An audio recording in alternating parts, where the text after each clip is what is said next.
오늘 우리에게 주신 하나님의 말씀 마태복음 26장 36절에서 46절까지 말씀입니다. 마태복음 26장 36절에서 46절까지 말씀, 우리가 잔 목소리로 합독하셔서 하나님의 말씀 같이 읽겠습니다.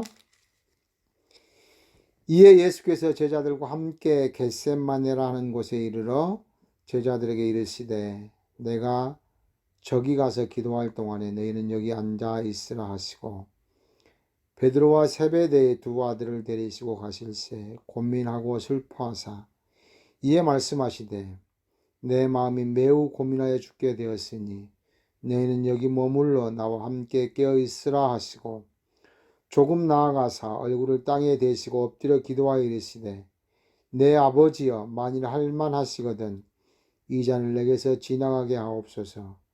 그러나 나의 원대로 마시옵고 아버지의 원대로 하옵소서 하시고 제자들이 오사 그 자는 것을 보시고 베드로에게 말씀하시되 너희는 나와 함께 1시간도 이렇게 깨어 있을 수 없더냐? 시험에 들지 않게 깨어 기도하라.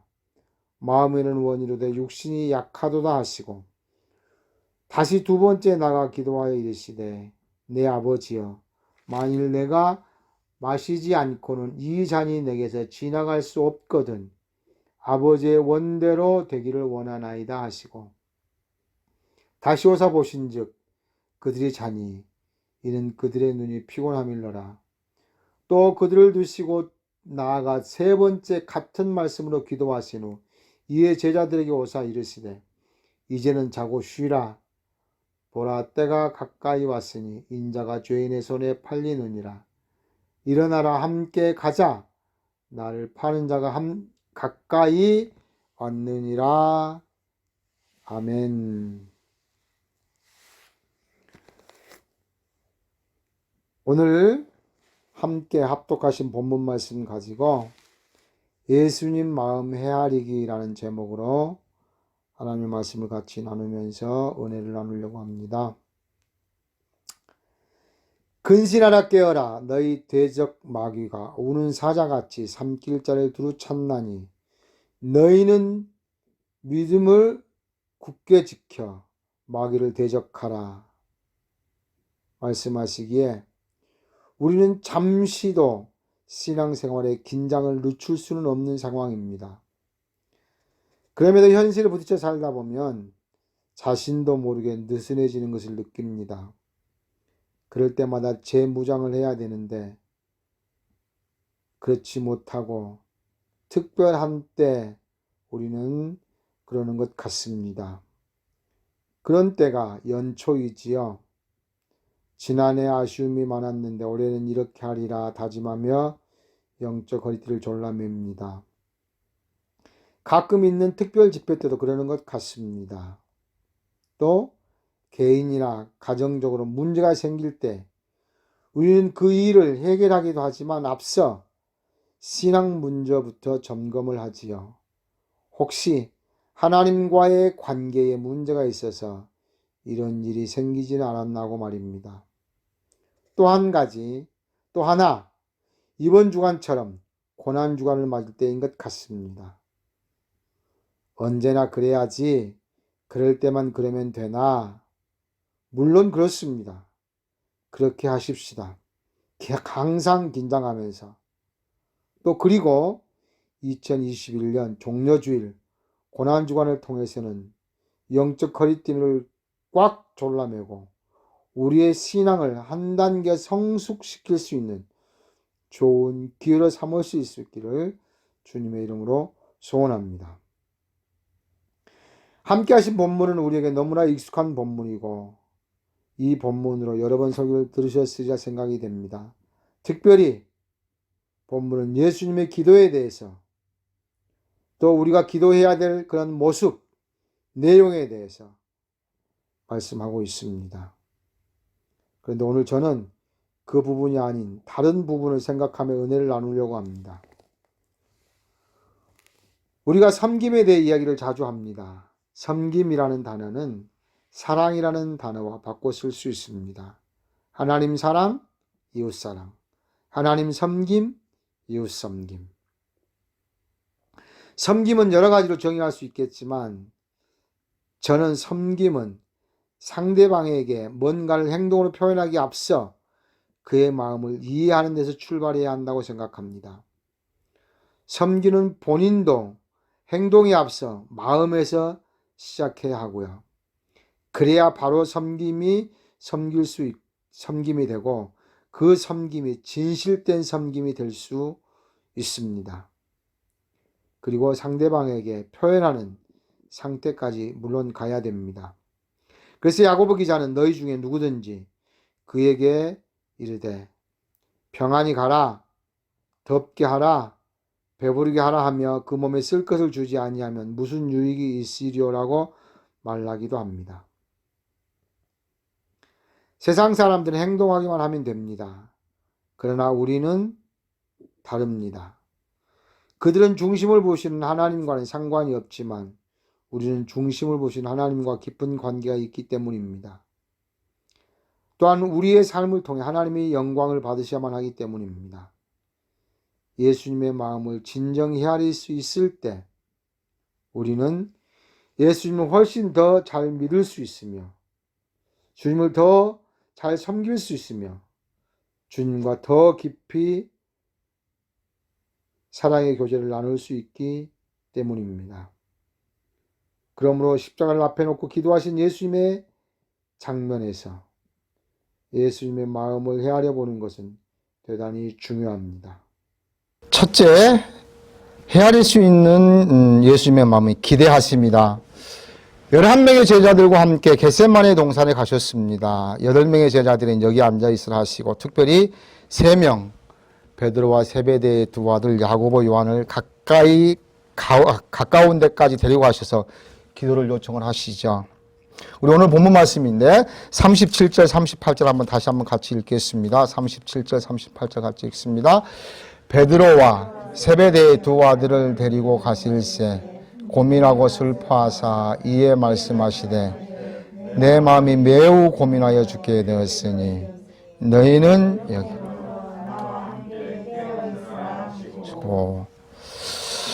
누가는 오늘 본문을 기록하면서 돌 던질 만큼 거리에 계셨다라고 기록하고 있습니다. 주석학자들은 이것을 예수님의 기도 소리가 충분히 들릴 수 있는 거리라는 뜻으로 주석을 했습니다. 예수님께서 근심하며 괴로워하기 시작하셨다. 내 마음이 괴로워 죽을 지경이라고 말씀을 하십니다. 참 하나님이신 분이 참 사람이시라는 증거이기도 하지요. 근데 무슨 일이든지 막상 딱 부탁드리면 할 수 있는데 준비하는 그 시간, 기다리는 그 마음은 정말 이루 말할 수 없이 복잡하거든요. 십자가를 앞에 놓고 며칠 남은 것도 아니고 몇 시간 후면 십자가의 고통을 친히 당하셔야만 합니다. 참 하나님이시지만 참 사람이신 예수님이기에 마음의 슬픔과 고민이 이루 말할 수 없었을 만큼이심을 오늘 예수님의 말씀을 통해서 가히 짐작할 수 있습니다. 예상하시고 기도하시며 준비하셨지만 막상 십자가 위에서의 고통이 너무 심하셔서 엘리 엘리 라마 사막다니 아버지 어찌하여 나를 버리셨나이까 절규까지 하셨거든요. 그 절규를 하실 것을 아시는 주님이세요. 그러니 괴로워 죽을 지경이라고 말씀하시는 것입니다. 그와 함께한 제자들에게 기대를 하십니다. 그러시기에 기도를 요청하시지요. 깨어있으라. 깨어있으라는 말씀은 기도해다오라는 부탁이지요. 이미 제자들이 이 밤에 즉 이 기도 자리가 끝나면 다 흩어질 것을 아시고 스가랴 13장 7절 말씀을 인용하셔서 31절에 말씀하셨어요. 절대로 아니라고 부인하는 베드로에게도 3번 부인할 것이라고도 말씀을 하셨습니다. 그럼에도 예수님은 언제 그랬냐는 듯이 아니 제자들이 전혀 부인하지 않을 것처럼 당신을 위해서 열심히 기도해 주실 것처럼 제자들에게 기대를 하십니다. 너네들이 내 마음 알겠니? 하지 않으시고 나와 함께 깨어 있으라 하십니다. 제자들을 사랑하시기에 기대를 하시는 것이죠. 기도하시다가 오셔서 보시니까 또 잡니다. 깨우시지요. 너희가 나와 함께 1시간도 이렇게 깨어 있을 수 없더냐라고 말씀하십니다. 이 행동은, 이 말씀은 무슨 뜻인가요? 난 아직도 너희가 지금 자고 있지만 너희를 기대하고 있으라는 뜻 아니겠습니까? 상황 인식이 잘 안 됐을지 몰라도 그들이 예수님의 그 정확한 말씀을 몰랐어도 분명 정황상으로도 어떻게 돌아가는지 정도는 알 수 있었을 텐데 이렇게도 무덤덤하게 자는 제자들에게 그래도 예수님은 또 기대를 하시고 이렇게 말씀하시죠. 마음이 원이라도 육신이 약하도다 라고 말씀하시면서 당면하실 고통, 마지막 오게 될 유혹을 이기시기 위해 다시 기도의 자리로 가십니다. 그럼 예수님께서 이렇게 제자들에게 기도를 부탁하신 것은 기도가 모자라서 부탁하신 것일까요? 아니면 이기실 힘이 없어서 그러신 것이었을까요? 아닙니다. 누가는 이렇게 기록했습니다. 누가복음 22장 43절에 천사가 하늘로부터 예수께 나타나 힘을 더하더라. 예수께서 힘쓰고 애써 더욱 간절히 기도하시니 땀이 땅에 떨어지는 핏방울같이 되더라고 말씀하고 있습니다. 부족해서 도와줄 자가 없어서가 아닙니다. 그들이 깨어있지 않았어도 예수님을 위해서 기도하지 않았어도 예수님의 원대로가 아니라 아버지의 원대로 그 길을 다 가셨습니다. 그 사명을 다 완수하셨어요. 그런데 왜 제자들에게 기대하시면서 부탁을 하셨을까요? 그렇게 하셨을까요? 사랑하시는 제자들이기에 사랑하시기에 그들에게 지금 이 순간에도 기대하시는 마음을 가지고 계시기에 기도를 부탁하신 것이죠. 사랑하는 성도 여러분, 예수님께서 우리를 보시면서 지금은 어떤 마음이실까 생각이 왔습니다. 어떤 마음이실 것 같습니까? 지금은 예수님께서 내가 십자가를 질 것 때문에 내 마음이 괴로워 죽을 지경이다라는 말씀은 안 하실 것입니다. 왜? 2000년 전에 십자가에 돌려 죽으심으로 인해서 우리의 모든 죄들이 다 용서됨을 선언하셨습니다. 혹 그러면 언제 예수님께서 우리를 보시면서 깨어있으라고 말씀하실까? 주님께서 그 모진 고통 다 당하시고 십자가에 절규하시면서도 마지막 유혹까지도 물리치시고 거기서 숨을 거두신 그 고통을 생각하지 못하고 연약한 모습으로 소신에 오른 대로 살아가는 우리의 삶을 보시고 우리의 모습을 보시고 우리의 믿음을 보시고 안타까워하지 않으실까요? 왜 나를 다시 십자가에 못 박으려고 하니? 하면서 말입니다. 죄가 얼마나 무서운지 그 심판이 얼마나 가혹한지를 직접 보여주셨음에도 불구하고 믿음의 사람으로 담대하게 살아가지 못한 우리의 모습을 보실 때가 아닐까 말입니다. 그러실지라도 우리의 모습을 그런 모습을 보실지라도 주님은 우리에게 오늘도 기대하신다는 사실입니다. 매우 고민하여 죽게 되었지만 잠시도 함께하지 않았던 제자들에게도 또 기도의 자리로 인도하시며 기대하셨던 주님께서 이번 종려 주일 고난주간을 통해서 우리가 새롭게 더 성숙한 신앙인으로 믿음의 사람으로 살아가기를 기대하시는 이라고 믿습니다. 주님의 그 기대를 저버리지 않는 저와 여러분 되실 수 있기를 주님 이름으로 간절히 소원합니다. 두 번째로 헤아릴 수 있는 예수님의 마음은 용납하심입니다. 11명이 다가 아닌 특별한 3명의 제자에게 기대하시며 부탁을 하셨습니다. 그러나 그들은 예수님의 기대에 부응하지 못했습니다. 첫 번째 오셨다가 깨우시고 가셨습니다. 그리고 또 두 번째 오셨어요. 우리 말씀 다시 한번 같이 읽어보겠습니다. 43절 44절 같이 읽겠습니다. 같이 읽습니다. 다시 오사 보신즉 그들이 자니 이는 그들의 눈이 피곤함일러라. 또 그들을 두시고 나아가 세 번째 같은 말씀으로 기도하신 후, 우리말 성경은 이렇게 번역을 했습니다. 예수님께서 돌아와 보니 제자들이 또 잠이 들어 있었습니다. 그들은 너무 졸려서 눈을 뜰 수 없었습니다. 그래서 예수님께서 그들을 그대로 두고 또 다시 가셔서 세 번째로 똑같은 기도를 하셨습니다. 이제는 첫 번째 오셔서 깨우실 때와 달랐습니다. 다릅니다. 용납하심입니다. 왜요? 너무 졸려서 눈을 뜰 수 없다는 것을 주님이 아셨다고 마태는 기록하고 있습니다. 하나님께서 나는 질투하시는 하나님이라고 말씀하십니다. 나는 사르는 불이라고까지 엄하게 말씀하셨습니다. 내가 거룩하니 너희도 거룩하라고 주님은 우리에게 말씀하십니다. 히브리서 12장 6절 말씀에 주께서 그 사랑하는 자를 징계하시고 그가 받아들이시는 아들마다 채찍질하시니라고 하였으니라고 말씀하고 있습니다. 이런 성품의 하나님께서 원칙의 잣대로 되고 판단하셨다면 당연히 이번에도 과감하게 깨우셔야 하지요.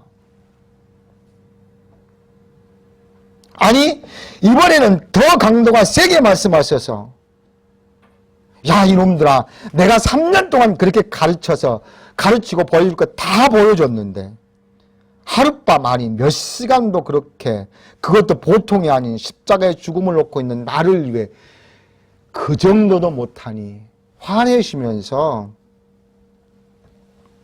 다그쳐야 했음이 옳으실 것 같습니다. 상황도 아주 특별한 상황이지 않습니까?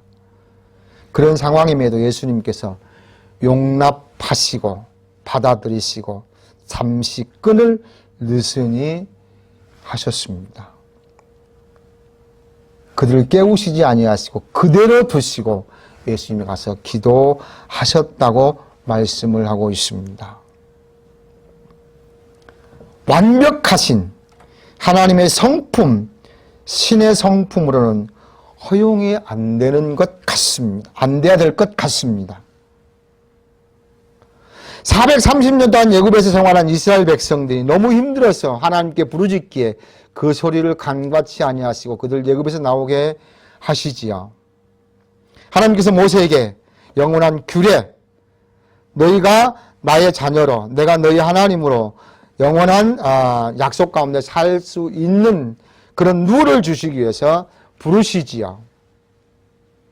좀 오래 시간이 지나니까 그들이 해서는 절대 안 되는 어처구니 없는 행동을 합니다. 금송아지를 만들고 이것이 너희의 신이다. 아론이 말하며 이것을 숭배하지요. 이때 하나님께서 뭐라고 말씀하십니까? 출애굽기 32장 10절 말씀에 그런즉 내가 하는 대로 두라. 내가 그들에게 진노하여 그들을 진멸하고 너를 큰 나라가 되게 하리라고 말씀하십니다. 편인세번역 성경은 이렇게 또 번역해 놓습니다. 이제 너는 나를 말리지 말아라. 내가 노하였다. 내가 그들을 쳐서 완전히 없애버리겠다. 그러나 너는 내가 큰 민족으로 만들어주겠다라고 번역해 놓았습니다. 완전하신, 완벽하신 하나님이시기에 이것이 원칙이시지요. 조금도 죄를 허용이 안 되시는 분이십니다. 그러기에 예수님께서도 제자들 두 번째 오셔서도 세 번째 오셔서도 깨우셔야 될 것 같은데 그대로 용납하십니다. 그들이 바로 조금 전에 그 겟세마네 동산에 가기 바로 전에 뭐라고 말씀했습니까?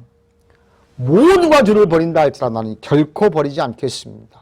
주와 함께 죽을지언정 주를 부인하지 않겠다고. 베드로만이 아니라 모든 제자들이 다 그렇게 말했다고 본문 36절에 본문 바로 앞 36절에 기록하고 있습니다. 물론 한번 다짐한다고 결단한 대로 다 됩니까? 뭐 그러실 수 있습니다. 뭐 그럴 수 있지요. 힘들지요. 그래서 제가 말씀드렸을 때 사랑이라는 단어가 성경에 570번 이상 반복되었다고 말씀했습니다. 생명이 왔다 갔다 하는 문제도 아니고 흔히들 하는 말로 돈 들어가는 것도 아닌데 그들은 안 하고 있습니다. 못했습니다. 목사님, 졸음 참고 기도하기가 얼마나 어려운데요.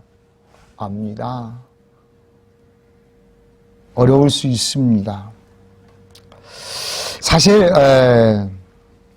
그냥 그들이 조금 전에 주는 그리스도시요 살아계신 하나님의 아들입니다라고 그들이 고백했고 베드로가 고백했고 그들이 바로 조금 전에 내가 죽을지라도 다른 사람이 다 간다 할지라도 나는 그렇지 하지 않겠습니다라고 다짐하고 맹세했다면 그 정도는 해야 되지도 않을까 생각해 보았습니다.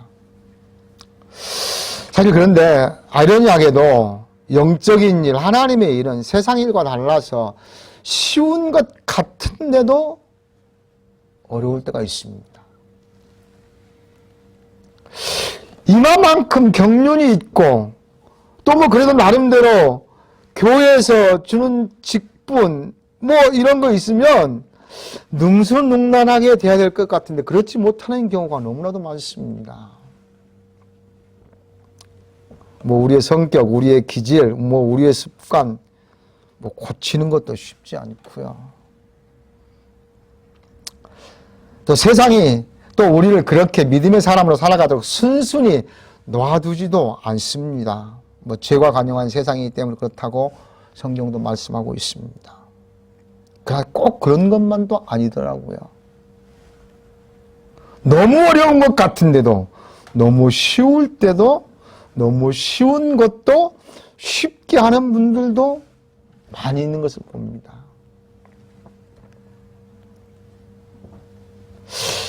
그래서 내가 하려고 하니까 힘들다라고 생각해 보았습니다. 두 손을 들면 됩니다.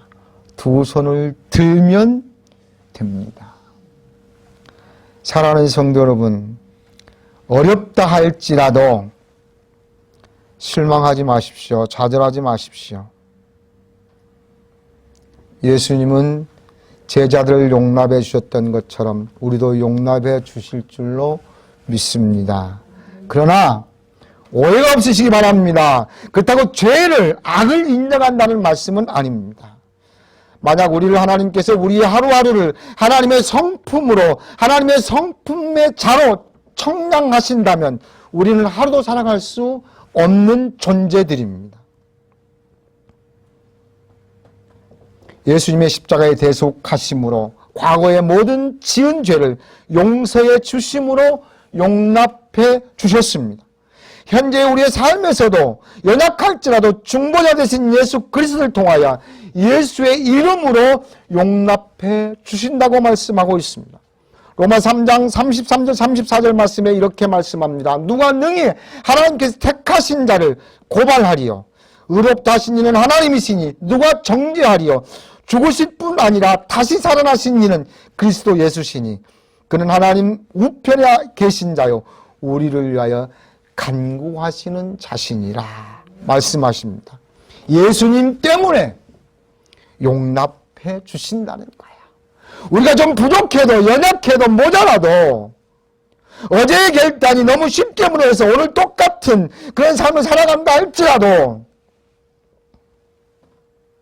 하나님은 오늘 당장 그 일 때문에 심판하시지 않으신다는 사실입니다. 그러므로 너무 좌절하지 마십시오. 일어나십시오. 용납해 주십니다. 그것은 예수님의 세 번째 마음이 있으시기 때문입니다. 세 번째 예수님의 마음은 오늘 우리와 함께 하시고자 원하심입니다. 함께 하시고자 원하심. 기회를 주심입니다. 하나님의 일의 동역자로 우리가 세워지기를 원하신다는 것입니다. 만약에 용납하심으로 오늘 설교를 듣고 끝난다면 곤란합니다. 그 용납하심은 거기에서 끝나는 것이 아니라 여기까지 와야 됩니다.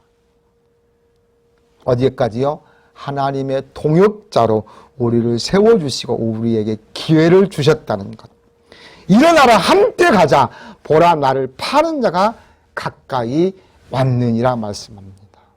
함께 가자는 함께는 아고라고 하는 동사인데 인도하다, 데리고 가다라는 뜻이 있습니다. 주님께서 가실 길 같이 가자는 것입니다. 겟세마네 동산에 있지 말고 재판장으로 가자는 것입니다. 십자가를 지러 가자는 것입니다. 거기에서 졸지만 말고 세상으로 가자는 것입니다. 물론 앞에서도 말씀드렸듯이 제자들은 다 흩어질 줄 아셨습니다. 그래도 예수님은 함께 가자 라고 하는 것이 예수님의 마음이십니다. 기회를 다시 주심입니다. 보라 나를 파는 자가 가까이 왔다고 말씀하십니다. 주님과 함께 가려면 있는 곳에서 일어나야 합니다. 새 일을 하려면 지금 있는 곳에서 지금 상태에서 탈피해야 합니다. 일어나 빛을 발하라 말씀하십니다. 이전 것은 지나갔으니 보라 새 것이 되었더라고도 말씀하십니다. 여러분 그 길은 험한 일이 기다리고 있음도 아십니다. 그럼에도 이제는 겟세마네 동산 안에만 있을 때가 아니라 세상으로 가자는 것입니다.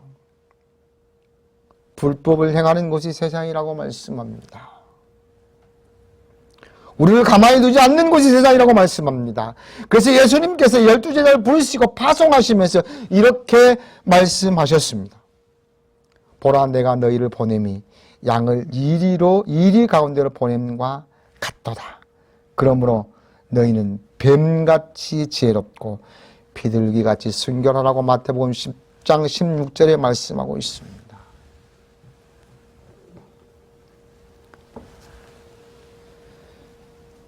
그런 곳에서 양을 이리 가운데로 놓은 것 같은 그런 곳에서 싸우려면 힘이 있어야 되지요.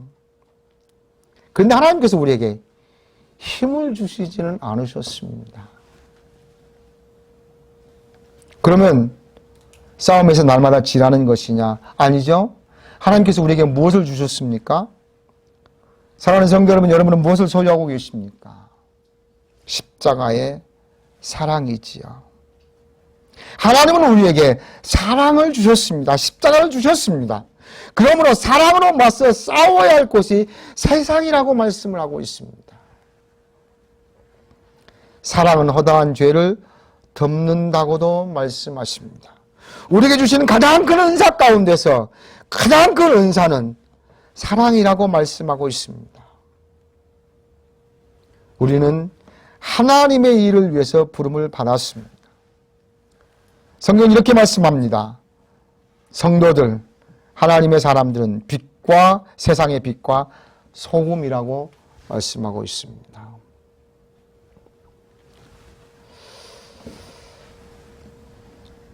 제가 일하면서 어쩌다가 갑자기 전기가 나가버렸습니다. 밤이었는데 정말 칠흑같이 어두운 밤, 아무것도 볼 수 없었습니다. 가만히 그 자리에 서 있었습니다. 그때 딱 스치는 것이 빛이 모든 것 같더라고요. 아무것도 할 수 없으니까. 그때는 대낮같이 밝은 형광등이 아니더라도 100와트의 빛을 발할 수 있는 전구가 아니더라도 아주 희미한 불빛 하나만 있으면 길이 인도되는 것을 느꼈습니다. 더듬으면서도 갈 수 있는 것입니다. 내가 비록 온 세상을 또 우리가 살고 있는 샬롯을 다 비칠 수 있는 빛은 아니더라도 정말 미미할지라도 예수의 이름으로 조금이라도 예수 그리스도의 사랑, 십자가의 사랑을 전하며 비출 수만 있다면 어두워 방향을 못 잡는 그들에게 길잡이가 되겠구나를 생각했습니다. 우리가 계속적으로 하나님의 선교 이야기를 듣고 있습니다. 우리가 복의 통로가 되어야 합니다. 여러분, 많은 것을 우리가 완전해서 완벽해서 하나님의 모든 기대에 부응해서 아니요, 부족하지만 연약하지만 하나님 오늘도 우리를 기대하고 계시고 또 용납하시면서 우리가 하나님의 사람으로 하나님께서 예수님께서 친히 이루어 가시는 하나님의 동역자로서의 삶을 살아가기를 원하시고 계시기 때문입니다. 복의 통로가 되어야 합니다. 모든 혈육이 예배하려고 오도록 만들어야 합니다. 예수님은 이 일이 우리를 통해서 이루어지시기를 원하시는 마음을 가지고 계시기에 이 기회를 우리에게 주시려고 제자들을 기대하셨고 기대에 부응 못하는 제자들을 용납하셨습니다. 그리고 그렇게 말씀하셨습니다. 일어나라, 함께 가자. 우리에게도 마찬가지일 줄로 믿습니다. 아니, 우리들은 제자들보다 훨씬 못 미치니까 더더욱 우리에게 기대하심과 용납하심이 있으실 줄로 압니다. 사랑하는 성도 여러분, 용납하심에 감사하면서 동역자로서의 삶에 더 확실히 서야 되지 않겠습니까? 함께 가자 하심은 십자가를 지러 가자는 말씀입니다. 나를 따르라입니다. 예수님을 따르는 자들에게 예수님은 이렇게 말씀하십니다. 마태복음 16장 24절 25절 우리 한번 같이 찾아보겠습니다. 마태복음 16장 24절 25절 말씀입니다. 마태복음 16장 24절 25절 말씀 같이 함께 보겠습니다. 제가 있는 성경으로는 신약성경 28페이지입니다. 마태복음 16장 24절 25절 말씀 같이 읽겠습니다. 이에 예수께서 제자들에게 이르시되 누구든지 나를 따라오려거든 자기를 부인하고 자기 십자가를 지고 나를 따를 것이니라. 누구든지 제 목숨을 구원하고자 하면 잃을 것이요 누구든지 나를 위하여 제 목숨을 잃으면 찾으리라. 아멘. 예수님 함께 가자 말씀하신 하나님, 따라오는 너희들은 자기를 부인하고 자기 십자가를 지고 나를 따르라고 말씀합니다. 자기 부인이 무엇인가요? 말씀 문맥적으로 보면 목숨까지도 잃을 준비를 하라는 것입니다. 목사님, 그러면 누가 따르겠습니까? 그 다음에 말씀이 또 기록하고 있거든요. 모든 것을 다 얻으면서도 목숨을 잃으면 무엇이 필요하겠냐? 우리는 영생을 얻은 자이기에, 이미 십자가에 죽은 자이기에, 예수님과 함께 십자가에 못 박힌 자이기에 우리는 가능할 수 있는 것이죠.